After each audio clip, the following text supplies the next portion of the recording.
La grande prière qui monte de mon cœur, garde ton ciel ouvert sur moi. Fais de moi un vase pour ta gloire, et que ma vie te plaise à jamais. Que chaque jour je demeure à tes pieds, pour t'offrir ma vie en sacrifice, comme un parfum de bonne odeur qui s'offre à chaque instant, à chaque heure. Donc que tu donnes un chant, je te donne mes louanges, je m'en mets à chaque instant de chanter avec les anges. Donc il y aura la vie dans ce corps mortel. Je ne cesserai pas de t'adorer.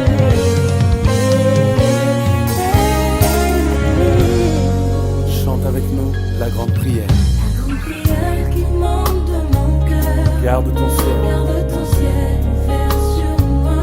fais de moi un vase, Fais de moi un vase pour ta gloire, et que ma vie te plaise à jamais. plaise à jamais. Que chaque jour, Chaque jour je demeure à tes pieds, pour t'offrir ma vie, t'offrir ma vie en comme un parfum de bonne odeur parfum de bonheur qui s'offre à chaque instant. Donc que tu donnes un chant, comment? Que tu donnes un chant, que tu donnes un chant, je te donne mes louanges. Je promets de déverser mon cœur dans ta présence, de chanter avec, de chanter.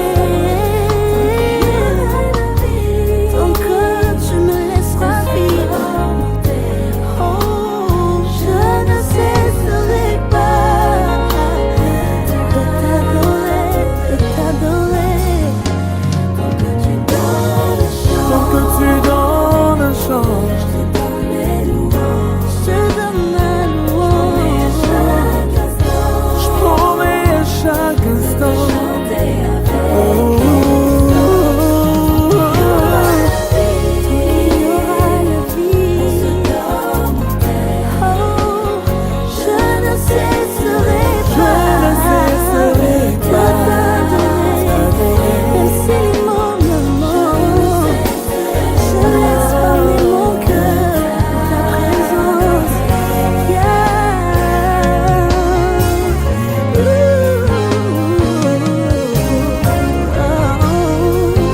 proclame-le de tout ton cœur.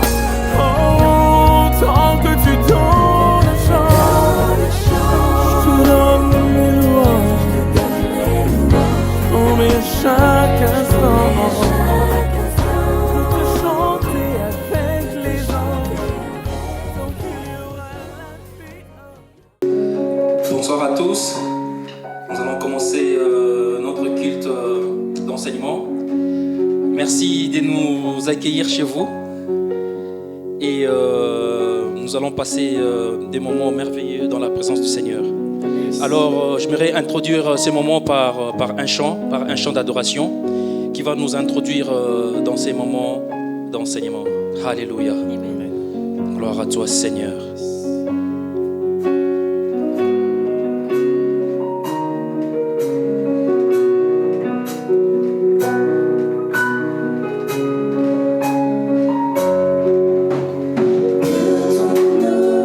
Le Seigneur inonde mon cœur, que ton esprit vienne et prenne tout en main, toutes les situations.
continuer dans la louange et dans l'adoration. Nous allons célébrer le Seigneur notre Dieu, car il est bon et il est merveilleux. Amen. Amen. Amen.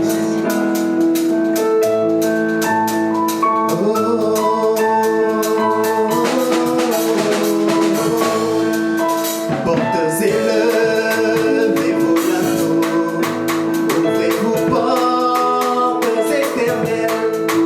Portes élevées, vos linteaux, ouvrez-vous portes éternelles. Portes Élevez vos linteaux, ouvrez vos portes éternelles. vos portes. Élevez vos linteaux, ouvrez vos portes éternelles. Portes élevées vos linteaux, ouvrez vos portes éternelles. Portes élevées vos linteaux, ouvrez vos portes éternelles. Laissez entrer le roi de gloire, laissez entrer le roi de gloire, laissez entrer le roi de gloire, laissez entrer le roi de gloire. Élevez vos linteaux, ouvrez vos portes éternelles. Portes élevées vos linteaux, ouvrez vos portes Chante ce chant de ton cœur. Portes élevées, ouvrez-vous portes. Oui, portes élevées, ouvrez-vous portes.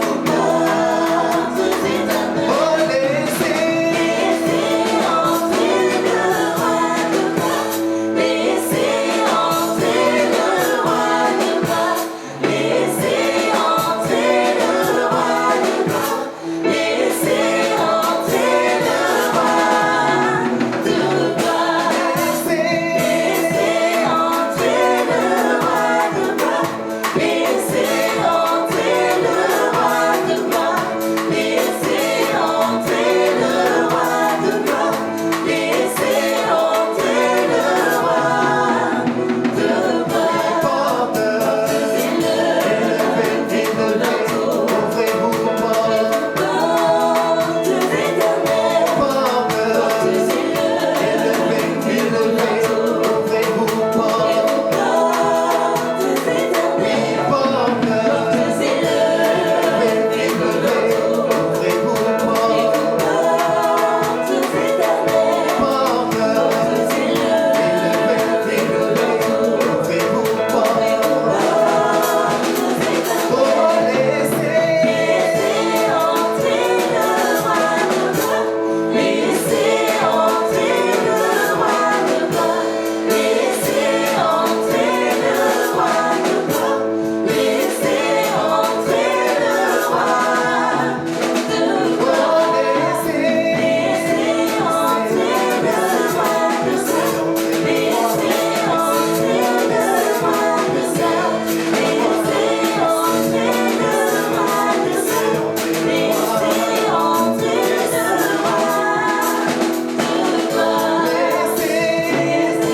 entrer le roi de gloire, laissez entrer le roi de gloire, laissez entrer le roi de gloire, laissez entrer le roi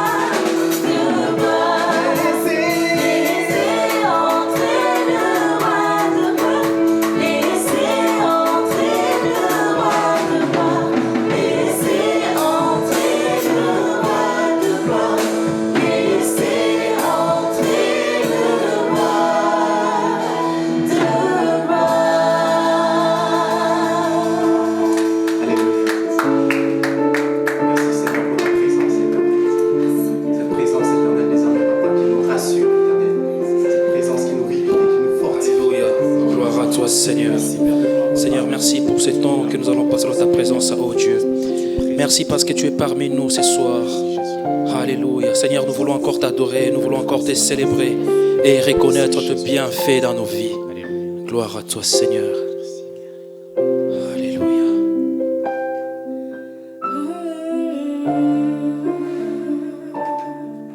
J'ai été brisée, vide et sans espoir. Ta grâce m'a trouvée, m'a restaurée. Je n'ai rien à moi, mais tel que je suis, tu me libères. Tu me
suis tranquille, car tu es là. Moi je suis tranquille, moi je suis tranquille, moi je suis tranquille, car tu es là. Je suis tranquille, car tu es là, Seigneur. Moi je suis tranquille, car tu es là. Moi je suis tranquille, moi je suis tranquille, quelles que soient les situations. Je sais que tu es là, peu importe ce que je traverse. Moi je sais que tu es là. Je chante, je suis tranquille. Je le déclare, je suis tranquille. Moi je suis tranquille, car tu es là.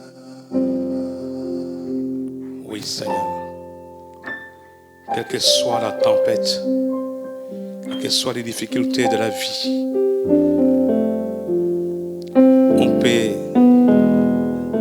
garder son calme, on peut avoir la paix.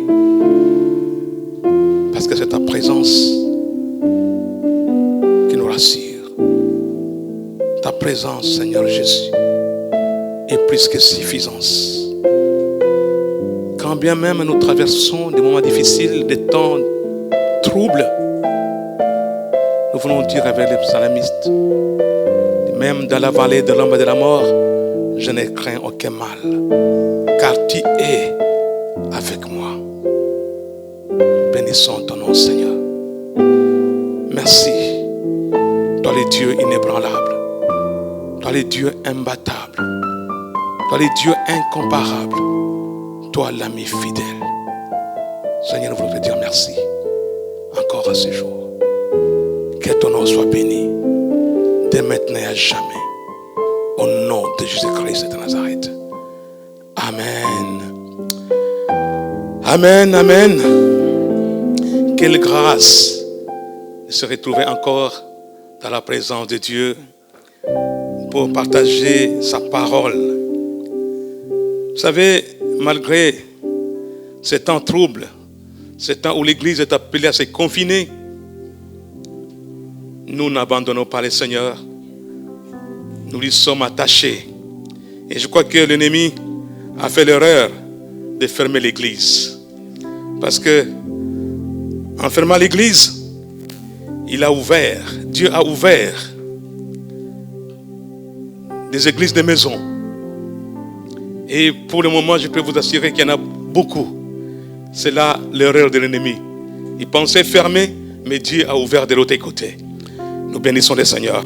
Donc aujourd'hui encore, nous avons l'opportunité de partager la parole de Dieu et nous bénissons le Seigneur pour cela. Et aujourd'hui, j'aimerais partager un thème que j'ai intitulé « Ton choix détermine ta destinée ». Le choix. C'est le choix de l'homme qui détermine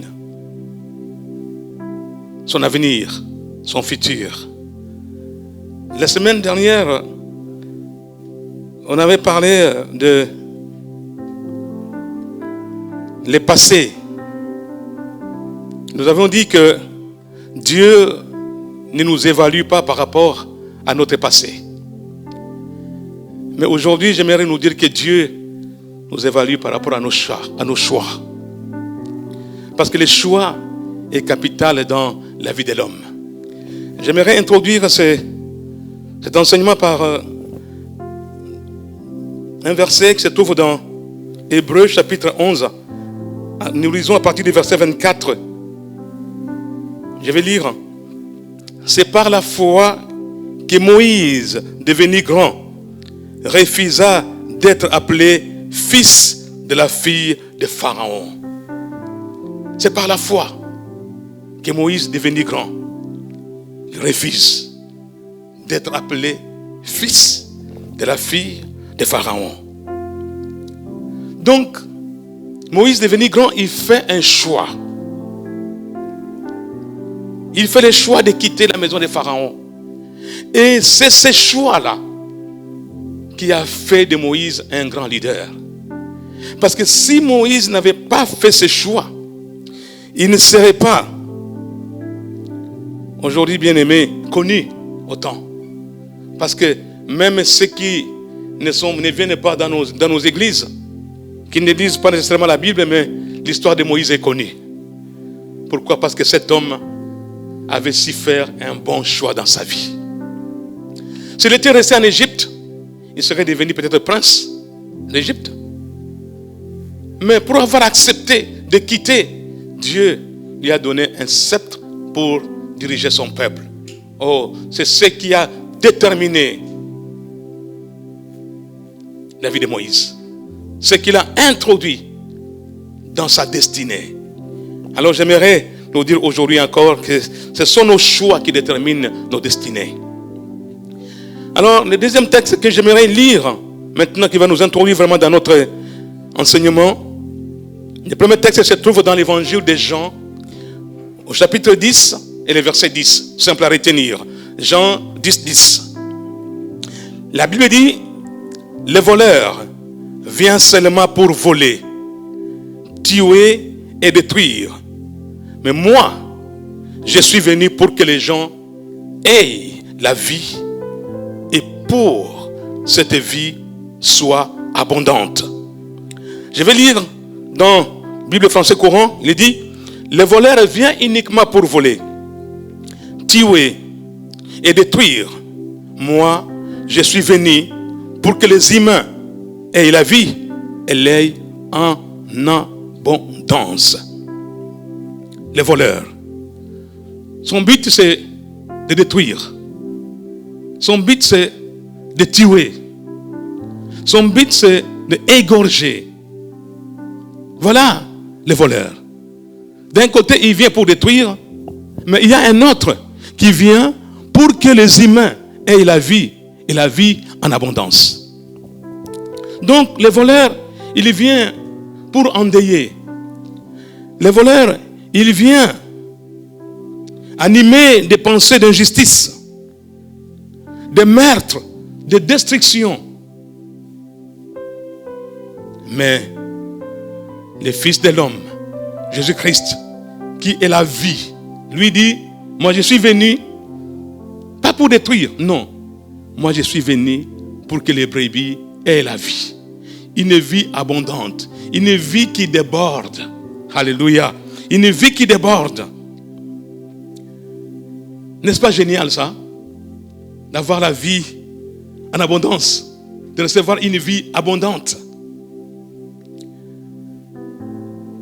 Et la vie est censée être victorieuse. La vie est censée déborder. La vie que nous avons reçue de Christ, c'est une vie qui doit nous amener vraiment dans les... Comment je vais dire ça? Une vie précieuse, une vie de joie, une vie de paix. Mais l'ennemi est là à côté pour venir voler cette paix, pour venir nous soustraire de cette vie abondante. Donc, il y a un choix à faire entre les deux. Donc, j'aimerais donc nous dire, bien-aimés, que la vie est une série de choix. La vie de l'homme, elle est faite de choix. Être là aujourd'hui, c'est un choix que nous avons fait, n'est-ce pas? Un choix. Vous levez le matin, quitter votre lit, c'est encore un choix. Sortir de votre maison pour aller à l'école, c'est un choix. Décider de réussir à l'école, c'est encore un choix. Donc il y a toute une série de choix que nous faisons tous les jours. Et quelqu'un a dit, nous faisons presque 2500 choix par jour. Vous pouvez vous imaginer. Même quand vous vous levez le matin, vous décidez de vous laver ou pas. Vous vous levez le matin après avoir pris votre bain, Vous vous retrouvez devant votre garde-robe, vous choisissez les habits que vous allez porter. Et même quand vous ouvrez votre frigo pour prendre votre petit déjeuner, vous choisissez encore. Vous choisissez si vous voulez prendre du thé, du café ou bien du lait. Ou alors les Kellogg's, comme on est ici. Ou alors, je ne sais pas moi, quoi d'autre. Donc, c'était encore un choix. Vous décidez de vous peigner ou de ne pas vous peigner. Vous choisissez de vous faire beau ou pas. De vous maquiller ou pas. C'est un choix. Donc la vie, elle est faite vraiment des choix.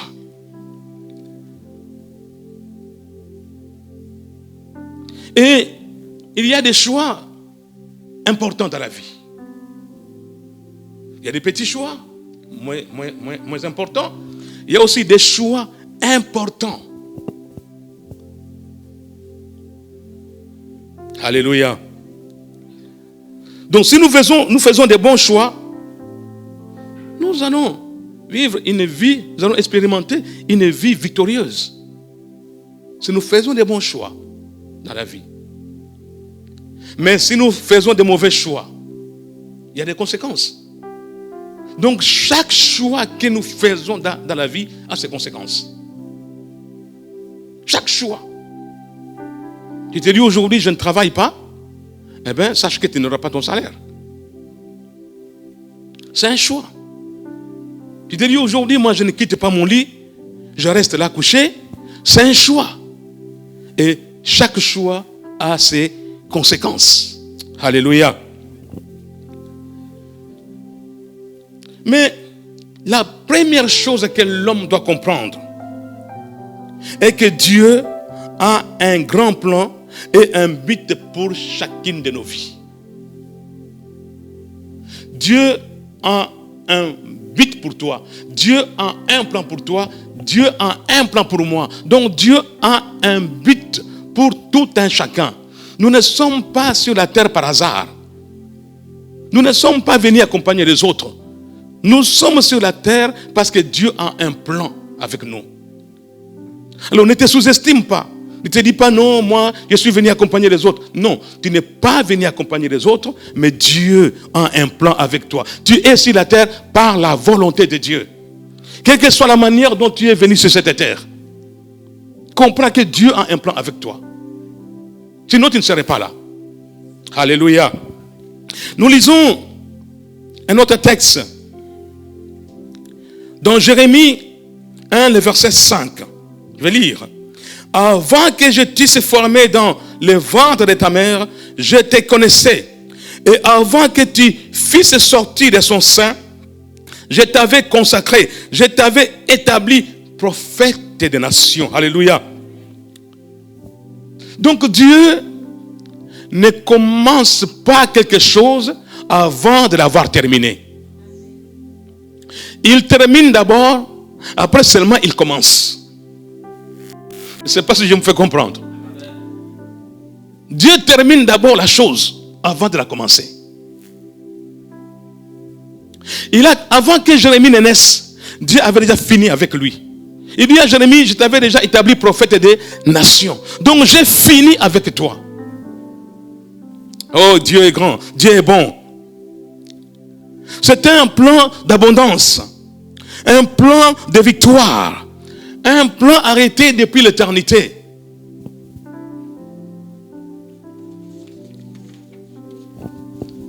La Bible du Seigneur, je vais lire le même texte dans la Bible du Seigneur. Il dit, avant de t'avoir formé dans le sein de ta mère, je t'ai choisi. Et avant la naissance, je t'ai consacré. Je t'ai établi prophète pour les nations. Français courant. Je te connaissais avant même de t'avoir formé dans le ventre de ta mère. Je t'avais mis à part pour me servir avant même que tu sois né. Et je t'avais destiné à être mon porte-parole auprès des nations. Alléluia. Donc, on nous dit également que Dieu a fait des plans pour nous et que ce plan comprend la prospérité, l'espérance et un avenir. Alléluia. Jérémie 29, le verset 11. Il dit, car je connais les projets que j'ai formés sur toi, dit l'Éternel, projet de paix et non de malheur, afin de vous donner un avenir et de l'espérance. Alléluia. Donc il dit, car je connais les projets que j'ai formés sur vous, dit l'Éternel, projet de paix et non de malheur, afin de vous donner un avenir et de l'espérance. Donc Dieu nous a prédestinés à l'avance. Et cela nous le trouvons confirmé dans Éphésiens au chapitre 1er, le verset 11. Je vais lire. Et c'est aussi en Christ que nous avons été choisis pour lui appartenir conformément à ce qu'avait fixé celui qui met en œuvre toutes choses selon l'intention qui inspire sa décision. Waouh! Nous avons été choisis. Ce n'est pas nous qui l'avons choisi, mais c'est lui qui nous a choisis. Donc nous sommes les choix de Dieu. Et la parole divine nous dit, ainsi, nous avons été destinés d'avance. Et dans le Christ, Dieu nous a donné notre part au salut en nous choisissant d'avance selon son projet. Il a fait tout cela parce qu'il a décidé et voulu.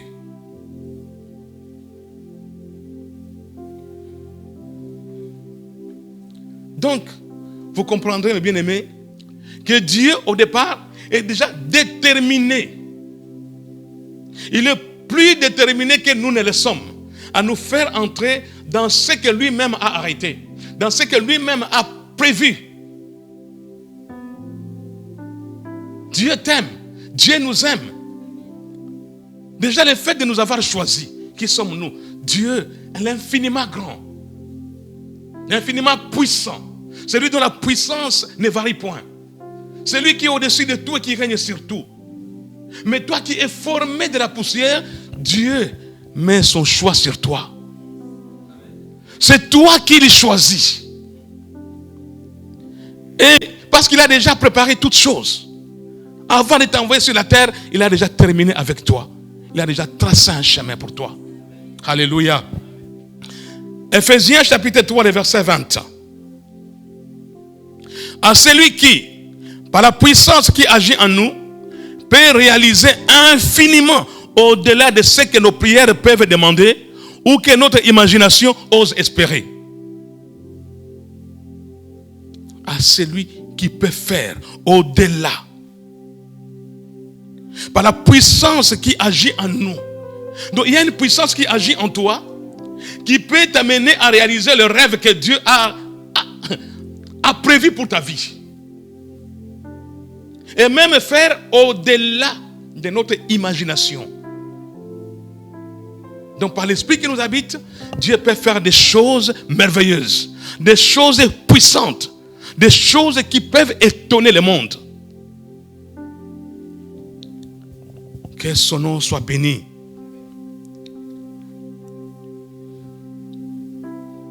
Donc Dieu a prévu quelque chose de grand pour l'homme. Que je suis, pour l'homme que tu es, pour l'humanité. Donc Dieu a prévu de faire de grandes choses. Maintenant, la question est celle-ci. Nous avons dit que Dieu a un plan. Dieu a un but. Dieu a un avenir avec tout un chacun. Mais pourquoi alors? Pourquoi ça ne va pas dans la vie? Pourquoi ma vie ne va pas? Pourquoi ma vie est gâchée? Pourquoi j'ai trop de problèmes? C'est la question que nous pouvons nous poser. Parce que si Dieu a terminé avec moi avant que je ne naisse, si Dieu avait déjà tracé un chemin, mais pourquoi alors ça ne va pas dans la vie? Pourquoi tant de problèmes? Pourquoi tant de suicides? Pourquoi les gens se suicident? Pourquoi ce désespoir? Alors que Dieu nous a fait pour une espérance, pour un avenir. Mais, force est de constater qu'il y a des choses qui ne vont pas dans nos vies. Alléluia. Il y a des choses qui ne vont pas. Dans 2 Pierre, le chapitre 3, le verset 9. Le Seigneur ne tarde pas dans l'accomplissement de la promesse, comme quelques-uns le croient. Mais il use de patience envers vous, ne voulant pas qu'aucun périsse, mais voulant que tous arrivent à la repentance. Alléluia. Voilà, Dieu ne veut la mort de personne. Ça, c'est la parole de Dieu. Et la parole, elle est vraie. Dieu, il ne veut pas que tu périsses. Toi qui me suis, ou vous qui m'écoutez, Dieu ne veut pas votre perte. Dieu ne veut pas votre destruction. Il ne veut pas que le malin vienne vous détruire. Il ne veut pas que le malin vienne, les voleurs viennent détruire votre vie, détruire votre avenir, votre destinée. Ce n'est pas la volonté de Dieu. Mais sauf que les choses ne se font pas automatiquement. Alléluia. Les choses ne se font pas automatiquement. Parce que ce verset indique clairement que la volonté de Dieu est qu'aucun ne meure, qu'aucun ne se perde. Et pourtant, il y a des gens qui meurent aujourd'hui et qui sont perdus. N'est-ce pas? La volonté de Dieu est que personne ne se perde, que personne n'aille en enfer. Et pourtant, il y a des gens qui meurent aujourd'hui et qui vont en enfer. Est-ce que c'est la volonté de Dieu? C'est ce que Dieu a prévu? Non. Maintenant, comment ça se fait que certaines personnes vont en enfer ou iront en enfer? Comment ça se fait? Donc, une vie abondante est un choix, est lié au choix que nous faisons dans la vie de tous les jours. Alléluia. Alléluia. C'est lié au choix. Deutéronome, chapitre 30, le verset 19. Deutéronome 30, le verset 19. Il dit, je prends aujourd'hui les ciels et la terre à témoin. Je vous offre le choix entre la vie et la mort, entre la bénédiction et la malédiction. Choisissez donc la vie, afin que vous viviez, vous et vos descendants. Dieu a donné à l'homme le pouvoir de choisir, le libre arbitre. Et Dieu nous aide dans Deutéronome 30. Il nous dit, je vous conseille de choisir la vie. Il dit, choisissez la vie. Donc il y a un choix entre la vie et la mort. C'est l'homme qui décide. C'est ton choix. Dieu a tout arrêté pour toi. Dieu a tracé ta vie. Il a prévu un avenir meilleur pour toi. Il dit, il a un projet de bonheur, un projet de paix. Mais c'est l'homme qui doit faire les choix. Alléluia. Le choix revient à l'homme. C'est à l'homme de choisir. Quel chemin tu veux suivre? Le problème est qu'il y a une bataille dans les domaines spirituels. Et le champ de bataille, mes frères et sœurs, c'est notre pensée. C'est au niveau des pensées. C'est là que se situe le champ de bataille.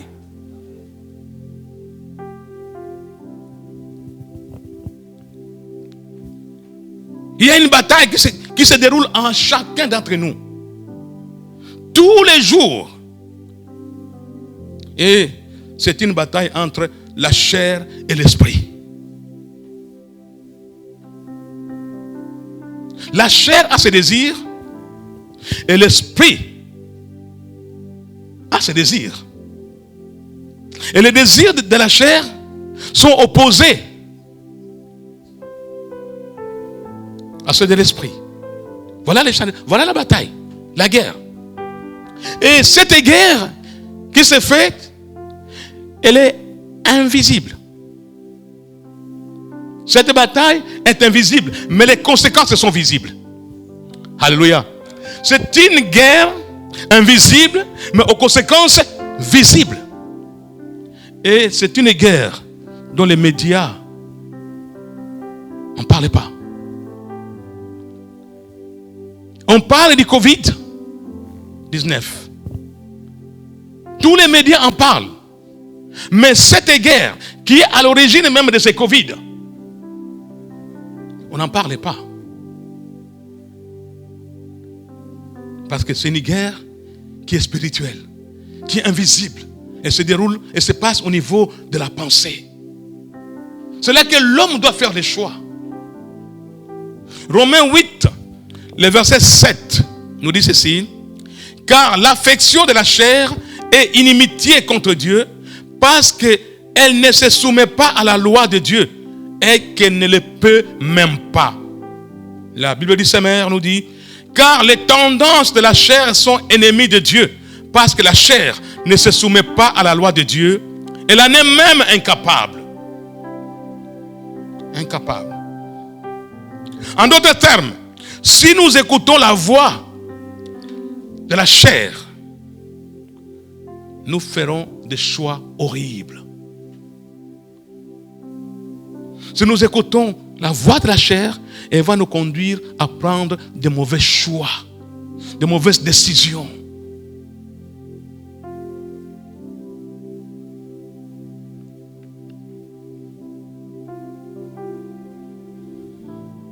Parce que la chair ne se soumet pas à la loi de l'esprit. Elle ne se soumet pas à la parole de Dieu. Elle veut faire qu'à sa tête. C'est ça la chair. La chair ne veut faire qu'à sa tête. Elle ne veut pas se soumettre. Et cette chair parle beaucoup. La chair parle beaucoup. Et elle sait comment convaincre l'homme. Elle sait comment induire l'homme en erreur. Elle sait comment sortir l'homme de la volonté de Dieu. Et beaucoup, malheureusement, se laissent influencer par la chair. Parce qu'elle nous pousse à faire des choses qui plaisent à la nature pécheresse que l'homme a hérité d'Adam. L'esprit charnel est paresseux. Et c'est comme ça que vous allez voir les gens, au lieu de prendre le temps de lire la parole de Dieu, de prendre le temps d'étudier la Bible, de prendre le temps dans la prière, on va te dire non, écoute, tu es fatigué, tu as travaillé toute la journée. Repose-toi. Tu prieras demain. Et si tu as prié 3-4 minutes, le lendemain tu te dis, mais écoute, mais tu as prié hier. La prière d'hier peut te couvrir la journée d'aujourd'hui. Et pourtant la Bible dit, la parole de Dieu dit, à chaque jour suffit sa peine. Si tu as prié hier, la prière d'hier ne peut pas couvrir la journée d'aujourd'hui. Alléluia. Mais la chair va te dire, mais tu as beaucoup fait. Arrête. Repose-toi. Dors. Pourquoi tu vas te lever le matin pour aller en prière? Pourquoi un dimanche matin tu as travaillé toute la semaine et le dimanche tu vas encore aller à l'église? Mais non. Reste. Dors. Mais pourquoi tu veux prendre la décision d'accepter Jésus dans ta vie? Pourquoi? Tu es bien comme tu es. Rien ne te manque. Tu as des petits copains, des petites copines, il y a des amis. Tu es bien comme ça. Tu es bien. Arrête de ces histoires-là de Dieu. Ne te donne pas ça. Tu as encore le temps. Attends quand tu seras vieux. Et puis les histoires des églises là. Mais c'est pour les pauvres. Ah oui, voilà. La chair va te convaincre de ne pas prendre les bonnes décisions. Alléluia.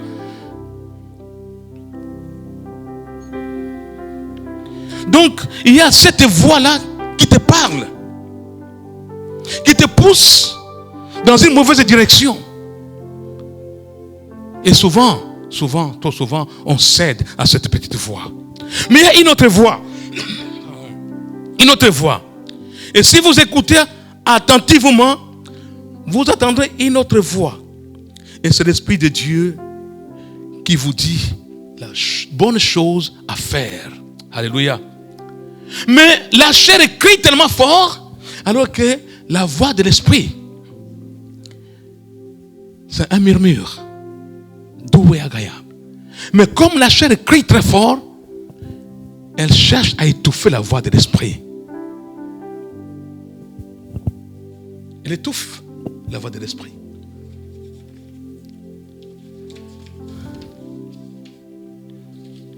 Alors les gens disent, vous avez déjà entendu parler, que les gens vous disent, mais Dieu ne parle pas.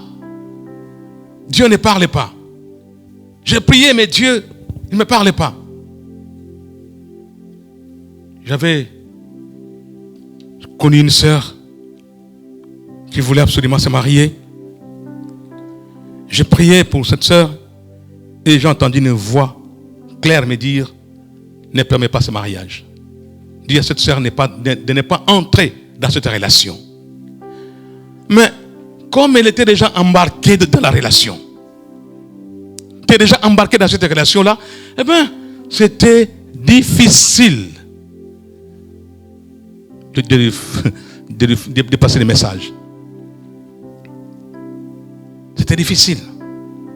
C'est embarqué dans l'histoire. Et voilà. Ça s'est très mal passé. Très mal fini. Donc, lorsqu'une personne croit en Dieu, il y a quelque chose qui se passe au niveau de sa conscience. La Bible nous dit dans Hébreux 9, 14. Combien plus le sang de Christ, qui par un esprit éternel s'est offert lui-même sans tâche à Dieu, purifiera-t-il votre conscience des œuvres mortes, afin que vous serviez le Dieu vivant.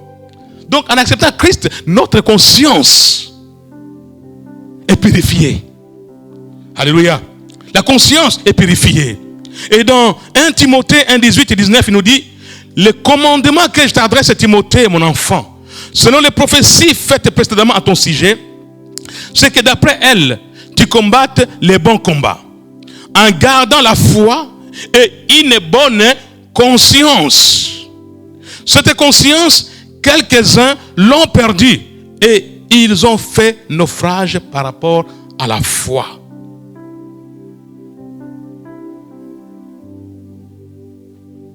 Donc le fait de mener une bonne guerre contre l'esprit charnel est lié au fait que nous avons une conscience bonne et claire. C'est-à-dire que lorsque tu veux prendre une décision, une mauvaise décision que tu veux prendre, ta conscience te parle. Ta conscience te dit, ne prends pas cette décision-là. Elle est mauvaise. C'est une voix intérieure qui te dit non. Il y a des conséquences si jamais tu prenais cette décision. Quelque chose va tourner mal. Ça ne vous est jamais arrivé? Vous savez que la décision que vous voulez prendre, vous savez qu'elle est mauvaise, mais vous la prenez quand même. En prenant la décision mauvaise, alors que votre conscience vous a parlé, vous violez la loi de la conscience.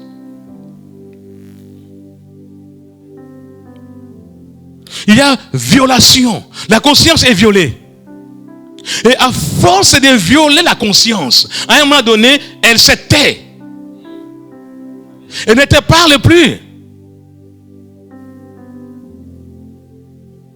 Et puis vous avez pris la décision.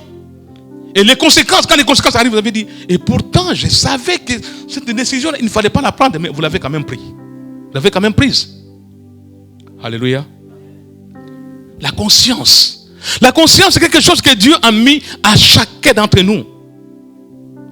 Je peux l'appeler un prédicateur qui est tout le temps là avec toi, qui te prêche. Il dit, ne fais pas ci, ne fais pas ça. Ne prends pas cette mauvaise décision. Ne t'engage pas. Ne prends pas ce crédit. N'achète pas. Un jour, on avait été voir ici, c'est le concessionnaire, on est passé avec mon épouse, On a vu une belle voiture. C'était une C8. Ah, je dis, cette voiture, elle est belle. Et puis j'essaie de convaincre madame. Il dit, mais c'est une belle voiture. Il faut vraiment qu'on la prenne. Et puis, chemin faisant à la maison, je me suis dit, mais vraiment, pourquoi s'engager encore dans des crédits? Il ne faut pas. J'ai senti, il y avait une lutte à moi. Prendre, ne pas prendre. Prends. Tu fais, c'est une belle voiture, on va te voir. Vous savez, par exemple, certaines choses que les gens font, c'est pour être vus tout simplement. Alors là, c'est déjà les motivations. La motivation n'est pas bonne. Vous-même, vous savez que cette décision que je prends, c'est par rapport à ma motivation. Donc ma motivation n'est pas saine. Vous savez, mais vous le faites quand même. On le fait. Alléluia. Oh, on a pris beaucoup de temps. Je vais aller vite. Et voilà. On avait pris cette voiture-là. Mais c'est une voiture qui nous a fait trop de problèmes. Trop de problèmes alors. Une voiture, elle sort du garage. Un mois après, on va pour l'entretien. Les câbles d'embrayage cassent. Madame va au travail. Elle dort au travail le matin. Elle démarre la voiture ne démarre pas. Pompe de haute pression, foutue. Une voiture qui nous a... Pourquoi? Parce qu'on n'a pas entendu la voix de la conscience. Je n'avais pas entendu cette voix-là. Et les conséquences étaient terribles. Vous avez un crédit qui vous remboursez et la voiture, vous ne l'avez plus.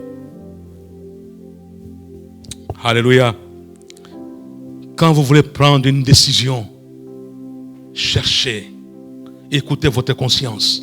Si vous avez des luttes, voyez des gens qui peuvent vous aider. Parce que le Saint-Esprit est le meilleur conseiller. Alléluia. Le Saint-Esprit. Donc le secret pour faire des choix judicieux est de céder à la voix de la conscience. Écoute ta conscience. Qu'est-ce que ta conscience te dit? Avant de rentrer dans un mariage, avant de prendre des décisions importantes dans la vie, il faut bien réfléchir. Peser. Il faut bien peser les choses. Alléluia. Donc, n'enterre pas ta conscience. Parce qu'il y en a qui ont enterré carrément leur conscience. La conscience ne leur parle plus. Conscience complètement enterrée. Alléluia.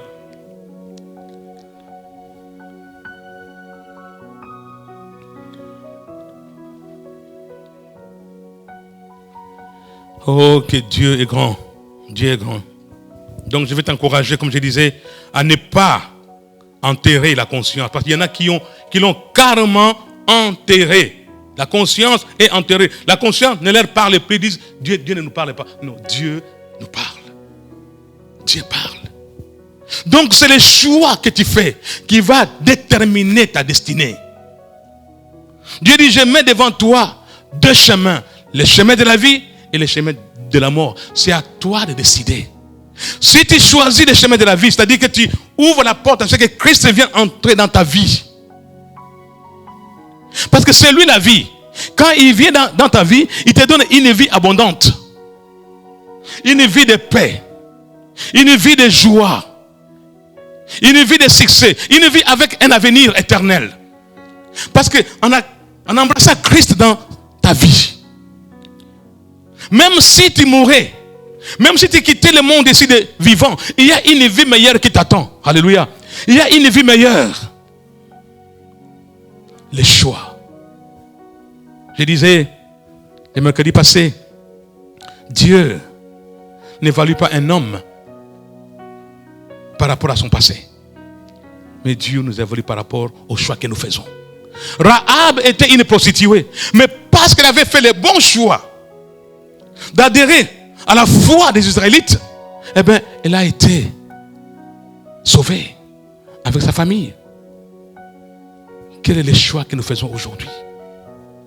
C'est quoi les choix? C'est ton choix qui détermine ta destinée. Donc la qualité de notre vie est directement liée au choix que nous faisons. Alléluia.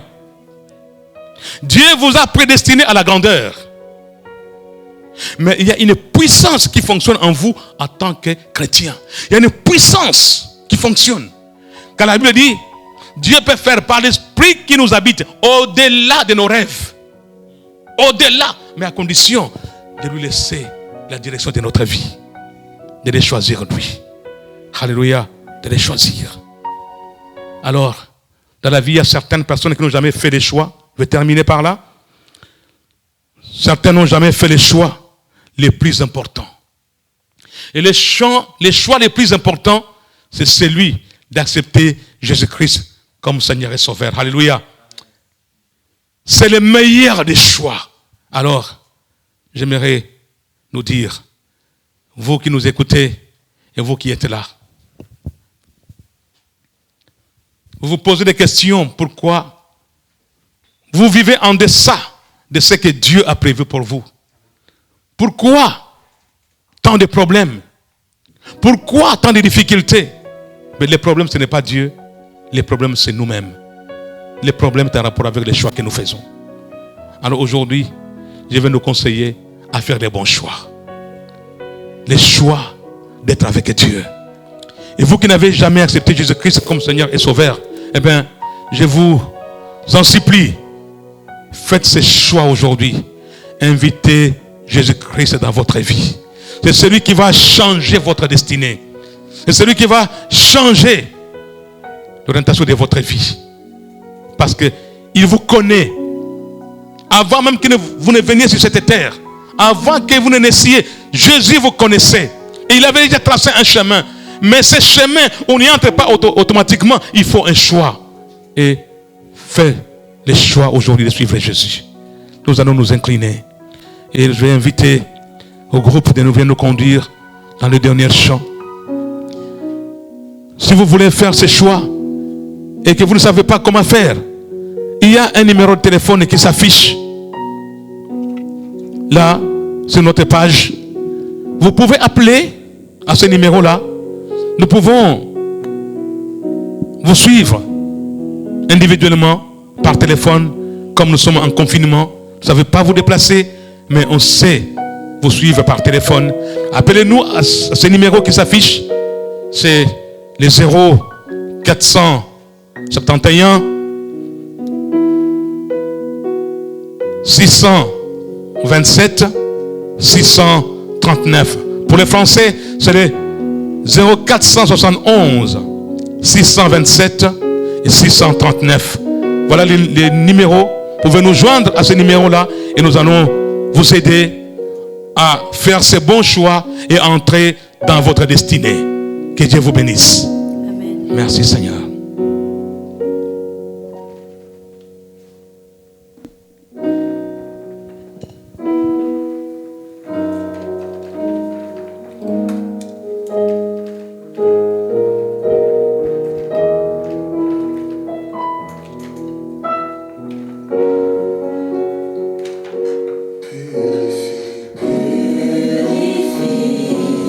Mon cœur, rends-moi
échoué dans le passé, aujourd'hui vous pouvez corriger, vous pouvez revenir et prendre une bonne décision de suivre Jésus, de ne pas écouter la voix de la chair, de ne pas écouter cette voix qui dit ne pardonnez pas, cette voix qui vous met, qui vous pousse à la colère, qui vous pousse aux animosités, qui vous pousse à l'impudicité, qui vous pousse à l'adultère, qui vous pousse à prendre de mauvaises décisions. Aujourd'hui, vous pouvez abandonner cette voie-là pour embrasser la voix de l'Esprit, la voix du Saint-Esprit, oui, qui va vous aider à voir le dessus sur la chair, à nécroser la chair et à vous approcher du Dieu vivant, celui qui peut vous frayer le chemin de l'éternité, le chemin de la vie. Il y a un chemin qui conduit à la félicité éternelle, un chemin qui conduit à la vie éternelle. Oui, c'est ce chemin que nous vous conseillons, bien-aimés, de choisir. Faites ce choix, ce bon choix d'accepter Jésus, lui qui a vaincu la mort. Il peut vous donner la victoire sur la mort, sur la maladie, sur les souffrances. Il n'y a que lui. Il n'y a que lui. C'est lui qui est allé à la croix pour racheter l'humanité. Il a versé son sang.